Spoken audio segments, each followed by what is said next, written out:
Class 10th का social science यानी polity में हम लोग पढ़ेंगे सत्ता की साझेदारी। लास्ट क्लास तक इसका जो परिचय था वो कर लिए थे। देखिए, सत्ता की साझेदारी में आज पढ़ेंगे दो देशों की कहानी, जिसमें होगा बेल्जियम और श्रीलंका। तो इसमें सबसे पहले हम एक शब्द को जान लेते हैं, तो फिर यहाँ पर आ जाएंगे। क्या है एथनिक या जातीय? क्या होता है कि ऐसा सामाजिक विभाजन जिसमें हर समूह अपनी अपनी संस्कृति को अलग मानता है, यानी साक्षी संस्कृति पर आधारित सामाजिक विभाजन है। देखिए, इसका मतलब थोड़ा समझ लेते हैं।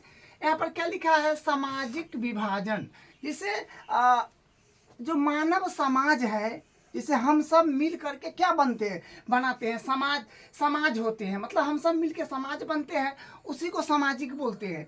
सामाजिक विभाजन मतलब समाज जो है मतलब अलग अलग विभाजन हो चुका है, यानी बट चुका है।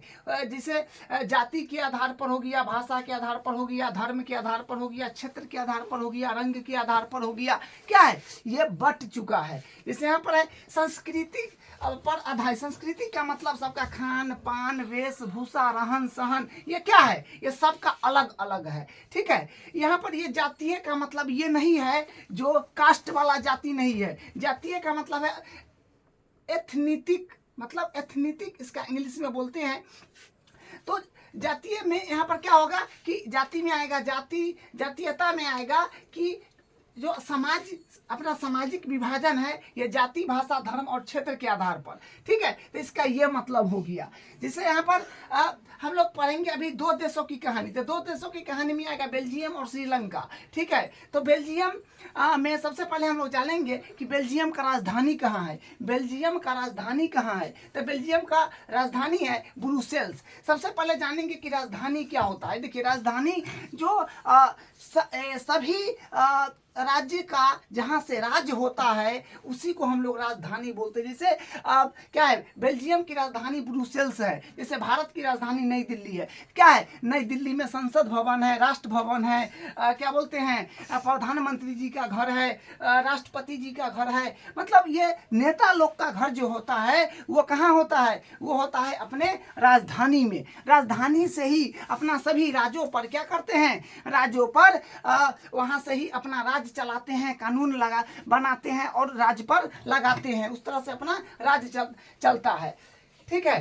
तो राज्य चलाते हैं और वहां से जो धन प्राप्त होता है वो जनता पर बांट देते हैं। उसी को हम लोग बोलते हैं राजधानी। आप सीधा सा मतलब रखिएगा कि जहां से सभी राज्य को चला रहे हैं, जहां से राज्य चलता है, उसी को राजधानी बोलते हैं। सिंपल भाषा में याद रखिएगा। जैसे पहले के समय में क्या हुआ करता था, राजा का राज चलता था, तो राजा अपना दरबार में ही बैठे बैठे सब तो राज कर लिया करता था और कानून बना के सब राज, मतलब जितना राज है उसमें कौन कहाँ पर क्या करना है नहीं करना है, अपना दरबार में बैठे बैठे करते थे। ठीक है। तो वही राजधानी का मतलब वही होता है जहां से सभी, मतलब जो देश है उसका पूरा राज्य चलता है, वही राजधानी हुआ। तो वही है बेल्जियम की राजधानी ब्रुसेल्स है। इसका पड़ोसी देश भी है। जो पड़ोसी देश हो गया, फ्रांस हो गया, नीदरलैंड हो गया, जर्मनी हो गया, लक्समबर्ग हो गया। ठीक है। ये इसका पड़ोसी देश है। और बेल्जियम में आबादी अगर देखा जाए तो आबादी का मतलब होता है जनसंख्या। जनसंख्या मतलब मानव वहां पर कितना है, जब आदमी कितना है। ठीक है। वहां पर लगभग 1 करोड़ आदमी है। उसके बाद है बेल्जियम। देखिए, बेल्जियम में भाषा जान लेते हैं। बेल्जियम का भाषा है डच। बेल्जियम का जो भाषा है डच है, और एक फ्रेंच है, और जर्मन है 1%। तो इसको नहीं मानिए, बस इसको छोड़िए। तो डच बोलता है 59% और फ्रेंच बोलता है 40%। यानी डच बोलता है 59% और फ्रेंच बोलता है 40%। तो ये क्या हो गया, ये और जर्मन 1%। तो इसको बोल रहे हैं साइड कीजिए। तो देखिए, यहाँ पर ये दोनों की तुलना किया जाए तो ये ज्यादा है, तो ज्यादा का बोलते हैं बहुसंख्यक। ठीक है। तो बहुसंख्यक भाषा बोलने वाला डच है, और ये कम है, ये जो है 40% इन दोनों की तुलना में कम है, तो ये अल्पसंख्यक हो गया। अगर मान लीजिए ये पूरा के तुलना एक साथ किया जाए तो फिर ये तो मध्य हो जाएगा, तो ये हो जाएगा बहुसंख्यक और ये हो जाएगा अल्पसंख्यक, ठीक है। अगर ये दोनों का तुलना किया जाए तो ये हो जाएगा बहुसंख्यक, ये हो जाएगा अल्पसंख्यक, ठीक है। तो इसलिए इसको मतलब काम का अपना नहीं है उतना, तो इसलिए इस पर उतना ध्यान नहीं देना है। बस ये दोनों को याद रखना है कि बेल्जियम का भाषा हो गया डच, जो वहाँ के लोग बोलते हैं 59%, तो ये बहुसंख्यक हो गया, और फ्रेंच है 40% जो अल्पसंख्यक है, ये कम बोलते हैं, ठीक है। उसके बाद देखिए ब्रुसेल्स। ब्रुसेल्स क्या है? ब्रुसेल्स जो है बेल्जियम की राजधानी है। तब ब्रुसेल्स में राजधानी में अगर आ जाइएगा तो डच बोलता है 20% और फ्रेंच बोलता है 80%। तो यहाँ पर ये हो गया 20% अल्पसंख्यक हो गया और 80% बहुसंख्यक हो, क्योंकि यहाँ पर ज़्यादा संख्या जो है फ्रेंच बोलने वाला है और कम संख्या जो है क्या है, ये डच बोलने वाला है। तो 20% डच बोलने वाला है यानी कम संख्या है तो अल्पसंख्यक, और फ्रेंच 80% बोलने वाला है तो यानी बहुसंख्यक हो गया, ठीक है। अब हम एक देश का बात किए हैं बेल्जियम का, अब श्रीलंका पर आ जाइए। श्रीलंका जो है ये द्वीपीय देश है, मतलब आइसलैंड द्वीप है।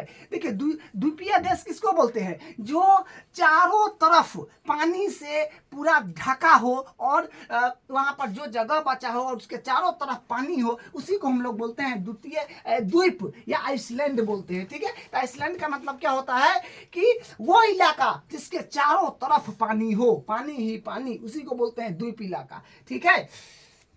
तो श्रीलंका का भाषा पर पहले आ जाइएगा। तो श्रीलंका की भाषा है सिन्हाला और एक भाषा है तमिल, ठीक है। श्रीलंका का भाषा क्या है? एक सिल्हाना है, सिन्हाला एक तमिल है। तो सिल्हाना 74% लोग बोलते हैं जो बौद्ध धर्म को मानते हैं, ठीक है।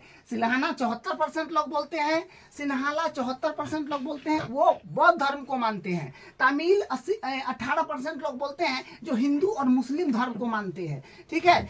यहाँ पर 18% जो है 18%, ये 18% में 13% श्रीलंका तमिल है और 5% भारतीय तमिल है, ठीक है। 5% भारतीय, माने 18% में 13% श्रीलंका तमिल है और 5% भारतीय तमिल है, ठीक है। वही बात इसका भी, इसी चीज को यहाँ पर लिखा गया है कि श्रीलंका में देखिए सिल्हानियों में है 74% सिल्हानी बोलने वाला और 18% तमिल में है, जो कि श्रीलंका तमिल 13% है। 18% तमिल में भारतीय है 5%, मतलब 13% हो गया आपका श्रीलंका तमिल और 5% हो गया भारतीय तमिल और 18% तमिल में, और ईसाई हो गया 7%। तो ये अपना आज का क्या था टॉपिक था, क्या टॉपिक था? दो देशों की कहानी। तो उसके बारे में आप जान गए जो क्या क्या होता है, इसको ध्यान रखिएगा, ठीक है। अब हम अगले क्लास में अगला टॉपिक स्टार्ट करेंगे।